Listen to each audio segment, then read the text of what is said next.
The story of Jonah, the man who ran from God. Long, long ago, there lived a man named Jonah, the son of Amittai. He was a prophet, someone who heard God's voice and spoke his message to the people. One day, God spoke clearly to him, saying, "Go to the great city of Nineveh and tell them to stop their wicked ways." Jonah 1:2. But Jonah didn't like that command at all. Nineveh was an enemy city, cruel and violent. Jonah didn't want to see those people forgiven. So instead of going toward Nineveh, he decided to run away from God. He hurried down to the port, found a ship going to Tarshish, the exact opposite direction, and paid the fare.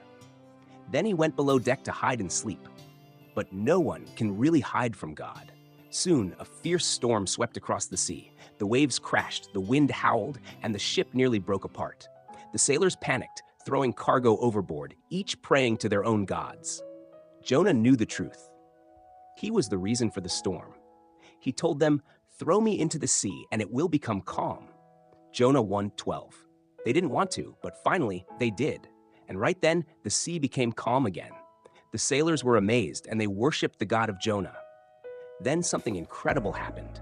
The Lord provided a great fish to swallow Jonah. Jonah 1:17. Jonah was inside the fish for 3 days and 3 nights. In the dark belly of the creature, he cried out to God. "In my distress, I called to the Lord, and he answered me." Jonah 2:2.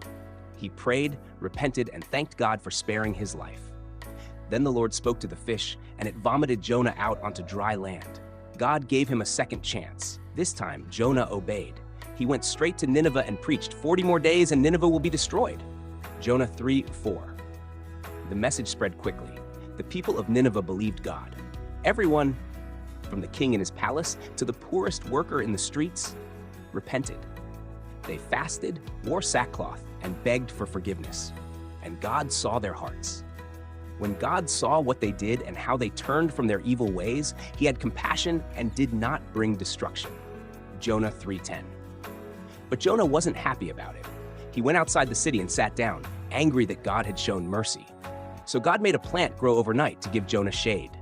Jonah was thankful for it. But the next morning, God sent a worm that ate the plant, and the sun beat down on Jonah's head. He grew furious again. Then God spoke gently, saying, "You cared about the plant, but you did not make it grow. Should I not care about this great city with more than 120,000 people who do not know right from wrong?" Jonah 4:10-11. Jonah learned a deep truth that day, that God's mercy isn't limited. His love stretches to every person, even to those we think don't deserve it.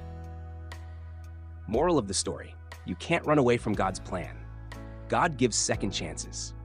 God's mercy is for everyone, no matter who they are. The Lord is gracious and compassionate, slow to anger and rich in love. Psalm 145:8. Subscribe to Jesse Rutza YouTube channel for more beautiful Bible stories and videos that lift your heart and faith.